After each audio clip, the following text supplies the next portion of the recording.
নমস্কার, তোমাদের সবাইকে স্বাগত আমাদের প্রিয় YouTube channel science and electrical master জিতে। আমরা থার্ড সেমিস্টারের ইলেকট্রিক্যালের যে মেজারমেন্ট সাবজেক্ট শুরু করেছি তাদের টাইপ অফ ইনস্ট্রুমেন্টের পুরো থিওরি সেকশান আমরা ভালোভাবে কভার করেছি। এবার কি এই টাইপ অফ ইনস্ট্রুমেন্ট থেকে সেমিস্টারের জন্য এমনকি SSC JE PSC assistant engineer sub assistant ইঞ্জিনিয়ারের জন্য যে প্রশ্নগুলো গুরুত্বপূর্ণ আমরা সেগুলো আলোচনা করব। এমসিকিউ এসএকিউ টাইপ আমরা অ্যান্সার সমেত আলোচনা করব, আর যেগুলো শর্ট অ্যান্সার টাইপ বা ডেসক্রিপটিভ টাইপ বা সাবজেক্টিভ টাইপ আছে সেগুলো আমরা শুধু প্রশ্নগুলো আলোচনা করে দেব। বেশ, তো ভিডিও শুরু করার আগে পুরোটা ভিডিও দেখার অনুরোধ জানাই তোমাদেরকে, আর চ্যানেলটা অবশ্যই লাইক শেয়ার সাবস্ক্রাইব করে দেবে। তো চলো শুরু করা যাক টাইপ অফ ইনস্ট্রুমেন্টের গুরুত্বপূর্ণ প্রশ্নাবলী। দেখো, which instrument is known as transfer instrument. তাহলে ইনস্ট্রুমেন্ট টাইপ অফ ইনস্ট্রুমেন্ট মানে এটা অ্যাকচুয়ালি আমাদের কি টাইপ অফ অ্যামিটার আর ভোল্টমিটার। তাহলে আমরা 8টা টাইপের দেখেছি, পিএমএমসি এমআই এরকম করে 8টা টাইপের আমরা দেখেছি। তার মধ্যে যে ইলেকট্রোডাইনামোমিটার টাইপ ইনস্ট্রুমেন্ট আছে তাকে বলা হয় ট্রান্সফার ইনস্ট্রুমেন্ট। কেন ট্রান্সফার ইনস্ট্রুমেন্ট বলা হয়? কারণ এই ইনস্ট্রুমেন্ট কি করে পাওয়ারকে ট্রান্সফর্ম করে, তার জন্য একে বলা হয় কি ট্রান্সফার ইনস্ট্রুমেন্ট। তাহলে ইলেকট্রোডাইনামোমিটার টাইপ ইনস্ট্রুমেন্ট হচ্ছে ট্রান্সফার ইনস্ট্রুমেন্ট। এরপরে দেখো, which type of instrument operate only in DC. তাহলে এই যে 8টা টাইপের ইনস্ট্রুমেন্ট আছে তার মধ্যে কি একটা শুধুমাত্র ডিসিতে অপারেট হয়, একটা টাইপ শুধুমাত্র এসিতে অপারেট হয়, আর বাকি যে 6টা টাইপ আছে তারা বোথ এসি ডিসিতে অপারেট হয়। তাহলে এবার বলছে কি যে এদের মধ্যে কোন ইনস্ট্রুমেন্ট শুধুমাত্র ডিসিতে অপারেট হয়। তাহলে পিএমএমসি ইনস্ট্রুমেন্ট শুধুমাত্র ডিসিতে অপারেট হয়, permanent magnet moving coil instrument. কেন না পার্মানেন্ট ম্যাগনেট থাকে ওইখানে। ইলেকট্রোম্যাগনেট হলে কি হয়, এসি থেকে আমরা ইলেকট্রোম্যাগনেট পাই, কিন্তু ওখানে পার্মানেন্ট ম্যাগনেট থাকার জন্য কি হয় ওখানে শুধুমাত্র ডিসি ইউজ হয়। তাহলে ডিসিতে শুধুমাত্র ইউজ হয় পিএমএমসি ইনস্ট্রুমেন্ট। এরপরের প্রশ্ন দেখো, which type of instrument operates only in AC. তাহলে শুধুমাত্র এসিতে কোন ইনস্ট্রুমেন্ট ইউজ হয়? ইন্ডাকশান টাইপ ইনস্ট্রুমেন্ট এসিতে ইউজ হয়। বাকি যে 6টা টাইপ আছে তারা বোথ এসি ডিসিতে ইউজ হয়। এরপরের প্রশ্ন দেখো, what is the value of internal resistance of an ammeter. তাহলে বলছে যে একটা অ্যামমিটারের আভ্যন্তরীণ রোধের মান কি হয়? আভ্যন্তরীণ রোধের মান খুব কম হয়। আর অ্যামমিটারটা যদি আইডিয়াল অ্যামমিটার হয়, আদর্শ অ্যামমিটার হয়, তাহলে তার আভ্যন্তরীণ রোধের মান কত হবে? 0 হবে, 0 হবে। তাহলে দেখো, what is the value of internal resistance of an ammeter? Very low. এরপরে দেখো, ammeter connected in which connection across the load. তাহলে কানেকশান আমাদের বেসিক্যালি কীরকম দু প্রকার আছে, একটা হচ্ছে কি সিরিজ কানেকশান, একটা হচ্ছে প্যারালাল কানেকশান। এখানে প্রশ্ন করা আছে যে অ্যামমিটার লোডের সঙ্গে কোন কানেকশানে যুক্ত থাকে। তাহলে অ্যামমিটার কী করে? কারেন্টকে মেজারমেন্ট করে। তাহলে কারেন্টকে যদি মেজারমেন্ট করে, কারেন্ট ডিভাইড হয়ে গেলে তো হবে না, কারেন্টকে কী হতে হবে? একটাই থাকতে হবে। তাহলে কারেন্ট একটা থাকা মানে কি? অবশ্যই সিরিজ কানেকশান। তাহলে দেখো, অ্যামমিটার লোডের সঙ্গে কোন কানেকশানে থাকে? সিরিজ কানেকশানে থাকে। আমরা যখন পড়েছিলাম তখন দেখেওছিলাম, এটা ছিল অ্যামমিটার, এটা ছিল আমাদের লোড, এরকম সিরিজ কানেকশানে থাকতো। আর ভোল্টমিটার হলে এটা থাকতো ভোল্টমিটার, এইখানে এরকম করে পরের প্রশ্নে আমরা দেখছি এরকম করে প্যারালাল কানেকশানে থাকতো ভোল্টমিটারের ক্ষেত্রে। আর অ্যামমিটারের ক্ষেত্রে কি হয়? সিরিজ কানেকশানের ক্ষেত্রে এটা অ্যামমিটার, এটা ভোল্টমিটার। বেশ, ইরেজ করছি। এরপরে দেখো, what is the value of internal resistance of a voltmeter. তাহলে অ্যামমিটার আর ভোল্টমিটারের কি উল্টো উল্টো প্রপার্টি। তাহলে দেখো, অ্যামমিটারের ইন্টারনাল রেজিস্ট্যান্স কি হয়েছিল? Very low. আর যদি আইডিয়াল অ্যামমিটার হতো কত হতো? 0। তাহলে এটা ভোল্টমিটার বলেছে, তাহলে এর ইন্টারনাল রেজিস্ট্যান্স কী হবে? ভেরি হাই হবে। আর যদি আইডিয়াল হয় তাহলে কত হবে? ইনফিনিটি হবে, অসীম হবে তার আভ্যন্তরীণ রোধের মান। তাহলে what is the value of internal resistance of a voltmeter? Very high. আর ভোল্টমিটারটা যদি আইডিয়াল হয় তাহলে তার ইন্টারনাল রেজিস্ট্যান্সের ভ্যালু কত হবে? ইনফিনিটিভ। বেশ, এরপরে দেখো, voltmeter connected in which connection across the load. তাহলে একটু আগেই আমরা চিত্রে দেখালাম ভোল্টমিটার লোডের সঙ্গে কোন কানেকশানে থাকে? প্যারালাল কানেকশানে থাকে। কারণ সেখানে কি ভোল্টমিটারের ভোল্টেজ মাপি, আর প্যারালাল কানেকশানে কি হয়? ভোল্টেজ একই থাকে, কারেন্ট ডিভাইড হয়ে যায়, তাহলে ওটা অবশ্যই প্যারালাল কানেকশানে যোগ হবে। বেশ, what is use to extend the range of an ammeter. কালকে আমরা দেখলাম কি যে একটা অ্যামমিটারে ইন জেনারেল কত রেঞ্জে মাপা হয়? 0 থেকে 80 মিলি অ্যাম্পিয়ার। তাহলে যে কোনো ডিভাইসের এক্সেপ্ট ইলেকট্রনিক্স ডিভাইস, যে কোনো ডিভাইসের যে কারেন্ট রেটিং আছে ওটা 80 মিলি অ্যাম্পিয়ারের থেকে তো বেশি হবে, অ্যাটলিস্ট 1-2 অ্যাম্পিয়ার তো হবেই। যে কোনো অ্যাপ্লায়েন্স, যে হোম অ্যাপ্লায়েন্স আছে 1-2 অ্যাম্পিয়ার হবে, মানে 80 অ্যাম্পিয়ারের কি 80 মিলি অ্যাম্পিয়ারের 1 অ্যাম্পিয়ার যদি হয় তাহলে 80 মিলি অ্যাম্পিয়ারের 1.25 গুণ, তাহলে তার থেকে বেশি, তাহলে আমাদের কী করতে হবে, রেঞ্জকে এক্সটেন্ড করতে হবে, মানে রেঞ্জটা বাড়াতে হবে। আমরা দেখেছিলাম রেঞ্জ বাড়িয়ে কথা হয় 0 থেকে 800 এম্পিয়ার উইথাউট সিটি, আর ভোল্টমিটারের ক্ষেত্রে 0 থেকে 800 volt without PT, potential transformer আর কারেন্ট ট্রান্সফরমার। তাহলে এখানে আমাদের এত হাই রেঞ্জেরও প্রয়োজন নেই। এত হাই রেঞ্জের প্রয়োজন কোথায়, ট্রান্সমিশন লাইনের ক্ষেত্রে এত হাই রেঞ্জের প্রয়োজন নেই। আমাদের হোম অ্যাপ্লায়েন্সের জন্য 0 থেকে 800 যে রেঞ্জ আছে অ্যাম্পিয়ারের, ওটাতেই চলবে। তাহলে ওই রেঞ্জ এক্সটেন্ড করতে হলে কী করতে হবে, একটা শান্ট রেজিস্ট্যান্স লাগাতে হবে প্যারালালে। তাহলে what is use to extend the range of an ammeter, shunt resistance. তাহলে অ্যামমিটারের রেঞ্জ বাড়ানোর জন্য আমরা কি করি, শান্ট রেজিস্ট্যান্সকে কাজে লাগাই। এরপর চলে যাব আমরা নেক্সট স্লাইডে। এবার দেখো পরের প্রশ্ন, shunt resistance connected in which connection. তাহলে শান্ট রেজিস্ট্যান্স মানে কি, যে অ্যামমিটারের রেঞ্জ বাড়ানোর জন্য আমরা যে রেজিস্ট্যান্সটা ইউজ করি তাকে শান্ট রেজিস্ট্যান্স বলি। এবার শান্ট রেজিস্ট্যান্স কি হয়, প্যারালাল কানেকশানের যোগ থাকে। কারণ কি না, প্যারালাল কানেকশানে যদি যোগ থাকে তাহলে তার তুল্য রোধের মান কি হয়ে যাবে, ছোট রোধের থেকেও কম হয়ে যাবে। এই জন্যই শান্ট রেজিস্ট্যান্স কী হয়, সবসময় প্যারালাল কানেকশানে যুক্ত থাকে। যখন আমরা এর থিওরি সেকশন পড়েছি, সেই ভিডিওটা তোমরা দেখে নেবে কীভাবে শান্ট রেজিস্ট্যান্স কানেক্টেড থাকে, এর রেসপেক্টে আমরা নিউমারিক্যাল প্রবলেমও করেছিলাম। বেশ, এরপরে shunt resistance made of which material, shunt resistance কোন মেটেরিয়াল দিয়ে তৈরি হয়। এটা খুব গুরুত্বপূর্ণ শর্ট প্রশ্ন তোমাদের সেমিস্টারের জন্য, এমনকি এসএসসি জেইতেও বহুবার এই প্রশ্ন জিজ্ঞাসা করা হয়েছে। তাহলে শান্ট রেজিস্ট্যান্স যে মেটেরিয়াল দিয়ে তৈরি হয় তার নাম কি, একটা সংকর ধাতু যার নাম হচ্ছে ম্যাঙ্গানিন। তাহলে shunt resistance made of manganin. Manganin হচ্ছে কি একটা সংকর ধাতু। What is use to extend the range of voltmeter. তাহলে এবার অ্যামমিটার গেল, এবার ভোল্টমিটারের যদি আমরা রেঞ্জ এক্সটেন্ড করতে চাই তাহলে আমাদেরকে কি করতে হবে, অ্যামমিটারের ঠিক উল্টো।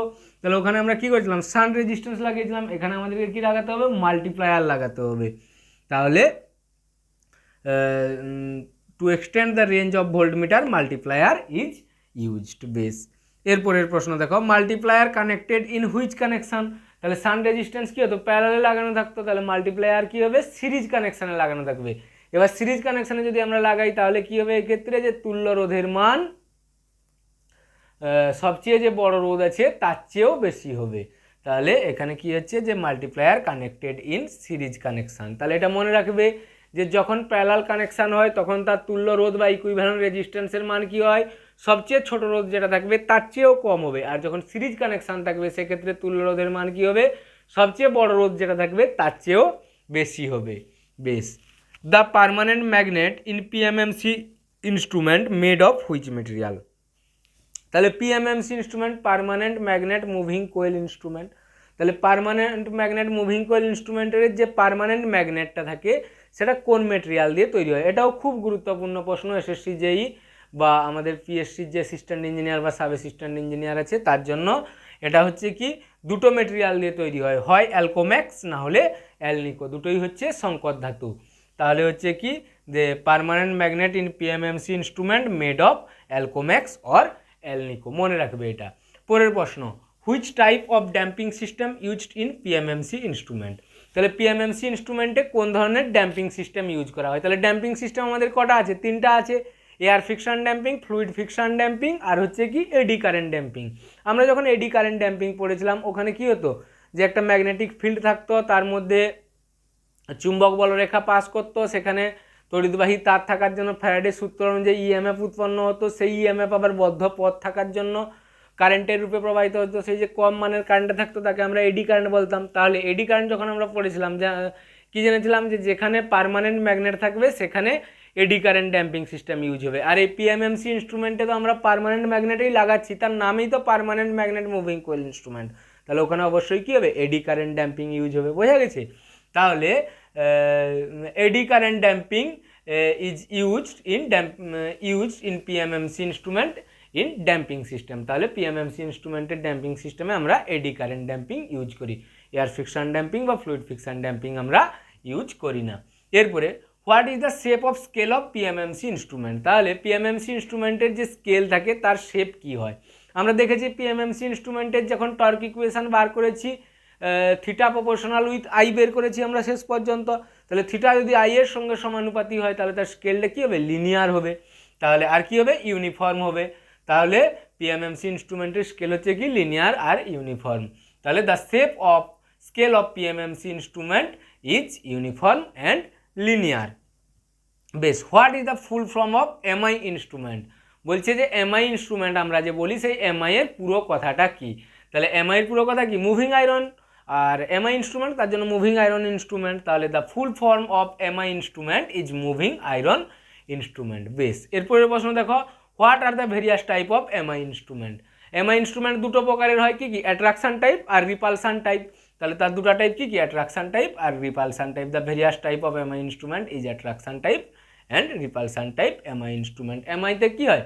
কোয়েলটা ফিক্সড থাকে আর যে আয়রন প্লেটগুলো থাকে সেগুলো মুভ করে, সেই আয়রন প্লেটের সঙ্গে কী করা থাকে? পয়েন্টার লাগানো থাকে, তাহলে সেটা মুভ করে। তাহলে এই গেল এই বোর্ড। এরপর চলে যাব আমরা নেক্সট স্লাইডে আরও প্রশ্ন নিয়ে। এবার দেখো পরের প্রশ্ন, which type of controlling system used in MI instrument? তাহলে এমআই ইনস্ট্রুমেন্ট, এমআই হোক পিএমএমসি হোক, যে কোনো ইনস্ট্রুমেন্ট চলার জন্য তিনটে টর্ক লাগবে। একটা হচ্ছে কি? ডিফ্লেক্টিং টর্ক, একটা হচ্ছে কন্ট্রোলিং টর্ক, একটা হচ্ছে ড্যাম্পিং টর্ক। ডিফ্লেক্টিং টর্ক কী করবে? পয়েন্টারকে ডিফ্লেক্ট করবে। কন্ট্রোলিং টর্ক তার যেটা এক্সাক্ট মান হবে সেখান থেকে ধরে রাখবে। আর ড্যাম্পিং টর্ক তার মধ্যে যে অসিলেশন হবে সেই অসিলেশনকে বন্ধ করবে। তাহলে এমআই ইনস্ট্রুমেন্টে কোন ধরনের কন্ট্রোলিং টর্ক ইউজ করা হয়? না, এমআই ইনস্ট্রুমেন্টে ম্যাক্সিমাম ক্ষেত্রে জেনারেলি কী করা হয়? স্প্রিং কন্ট্রোল সিস্টেম ইউজ করা হয়, কিন্তু কোনো কোনো ক্ষেত্রে গ্র্যাভিটি কন্ট্রোল ইনস্ট্রুমেন্ট ইউজ করা হয় দাম কমানোর জন্য। আর যে ইনস্ট্রুমেন্টটাকে আমরা ভার্টিক্যাল প্লেসে রাখতে পারবো সেখানে আমরা গ্র্যাভিটি কন্ট্রোল ইউজ করি, কারণ গ্র্যাভিটি কন্ট্রোলকে সবসময় কী করতে হয়? ভার্টিক্যাল প্লেসে রাখতে হয়। আর পিএমএমসি ইনস্ট্রুমেন্ট হলে সবসময়ই আমাদের স্প্রিং কন্ট্রোল ইউজ করতে হবে। আর ওখানে স্প্রিং কন্ট্রোলে দুটো স্প্রিং থাকে, একটা আপার পোর্শনে একটা লোয়ার পোর্শনে পিএমএমসি ইনস্ট্রুমেন্টের ক্ষেত্রে। তাহলে generally spring control but often gravity control used in controlling system of MI instrument। বোঝা গেছে? বেশ, এরপরে which type of damping system used in MI instrument? তাহলে এমআই ইনস্ট্রুমেন্টে কোন ধরনের ড্যাম্পিং ইউজ করা হয়? এয়ার ফ্রিকশন ড্যাম্পিং ইউজ করা হয়। আমাদের যে পিএমএমসি ইনস্ট্রুমেন্ট ছিল ওখানে আমরা কোন ড্যাম্পিং ইউজ করেছিলাম? Eddy current damping. আর ডিফ্লেক্টিং টর্ক দুটাই ম্যাগনেটাইজিং এফেক্ট থেকে পাওয়া যায়, ঠিক আছে? বেশ, তাহলে air friction damping is used in MI instrument for damping system. বেশ, এরপরের প্রশ্ন, what is the expression for the deflecting torque in MI instrument? এটা খুব গুরুত্বপূর্ণ প্রশ্ন, এসএসসি জেইতে 2 থেকে 3 বার রিপিট হয়েছে এই প্রশ্নটা। তাহলে দেখো, টিডি সমান half I square DL D theta. তাহলে টিডি হচ্ছে কি? এখানে ডিফ্লেক্টিং টর্ক। আই হচ্ছে কি? ওর ভিতর দিয়ে যে কারেন্ট প্রবাহিত হচ্ছে সেইটা। আর এল হচ্ছে কি? এখানে ইন্ডাকটেন্স। তাহলে এটা খুব ইম্পর্টেন্ট প্রশ্ন। ডিফ্লেক্টিং টর্কের এমআই ইনস্ট্রুমেন্টের ডিফ্লেক্টিং টর্কের এক্সপ্রেশন কী আছে? টিডি সমান half I square into DL D theta. তাহলে TD equals to half I square DL D theta is the expression for the deflecting torque in MI instrument. বেশ, what is the shape of scale in MI instrument? তাহলে দেখো, আমরা যখন পিএমএমসি instrument বার করেছিলাম সেখানে theta proportional with I বেরিয়েছিল। এখানে আমাদের থিটা প্রপোর্শনাল উইথ কী হয়ে যাবে? আই স্কোয়ার হয়ে যাবে। তাহলে আই স্কোয়ার যখন হয়ে যাবে তখন তো আর লিনিয়ার থাকবে না, বর্গ হয়ে গেলে তখন কি আর সরলরৈখিক সমীকরণ থাকবে? থাকবে না। তখন কী হয়ে যাবে? দ্বিঘাতের সমীকরণ হয়ে যাবে। দ্বিঘাতের সমীকরণ হলে কী হবে?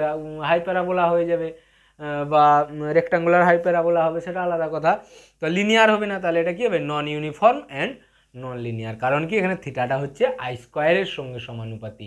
আর আমাদের পিএমএমসি ইনস্ট্রুমেন্টে কী ছিল? থিটা ছিল আই এর সঙ্গে সমানুপাতি। বেশ, বোঝা গেছে? কিন্তু ওখানে আবার কি? পিএমএমসির দাম বেশি, ওখানে পার্মানেন্ট ম্যাগনেট থাকে বলে এর দাম কম। আবার পিএমএমসি শুধুমাত্র ডিসিতে অপারেট করবে আর এমআই এসি ডিসি দুটোতেই অপারেট করবে, এই জন্য এমআইটাই হচ্ছে আমাদের কি? বেশি প্রিফারেবল। এরপরে দেখো, MI instrument is robust as compare to PMMC instrument. True false বলতে হবে। বলছে কি যে এমআই ইনস্ট্রুমেন্ট যেটা আছে সেটা পিএমএমসি ইনস্ট্রুমেন্টের থেকে শক্তপোক্ত।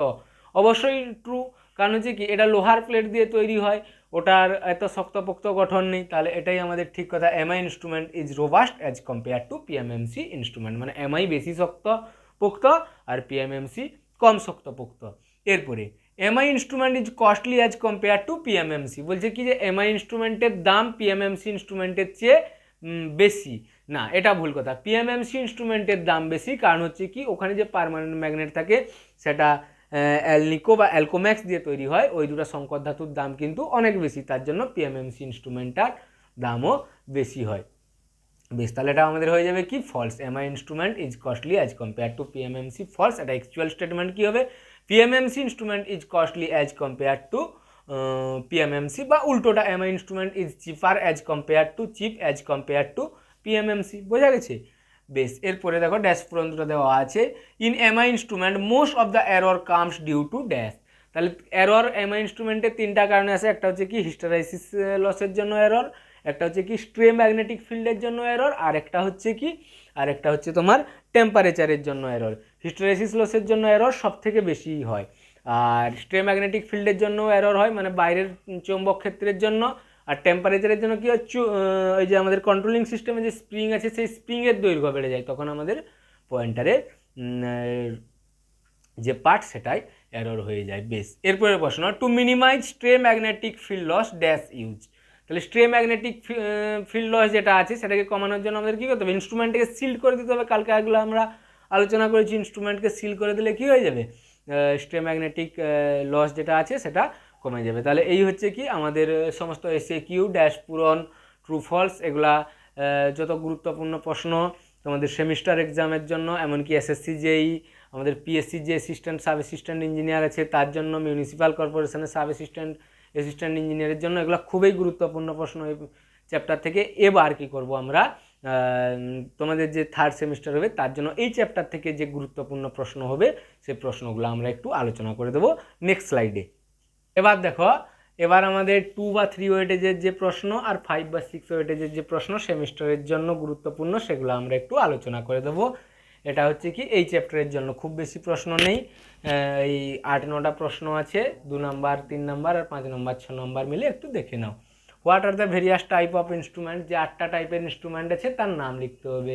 পিএমএমসি, MI, electrodynamometer type, hot wire type, ওইগুলো 8টা টাইপের নাম লিখতে হবে। বেশ, what do you mean by extension of range. Extension of range বলতে কী বোঝো, আমরা এটা ভালোভাবে আলোচনা করে দিয়েছি।